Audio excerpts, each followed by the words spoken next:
బీమా పాలసీ ప్రీమియంలపై జీఎస్టీని రద్దు చేయాలంటూ డిమాండ్లు వెల్లువెత్తుతున్న వేళ ఆ దిశగా కీలక నిర్ణయం వెలువడే అవకాశం కనిపిస్తోంది.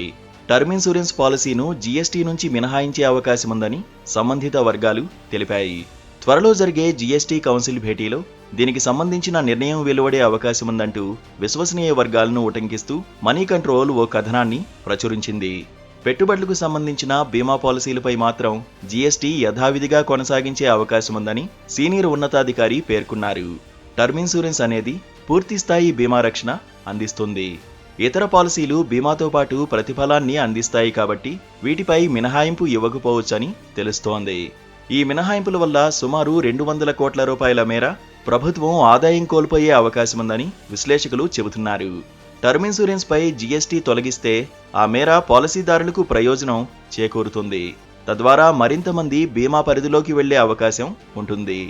జీవిత, ఆరోగ్య బీమా పాలసీలపై జీఎస్టీని తొలగించాలంటూ నిర్మలా సీతారామన్కు కేంద్ర మంత్రి గడ్కరీ ఇటీవల లేఖ రాయడంతో ఈ వ్యవహారంపై చర్చ మొదలైంది.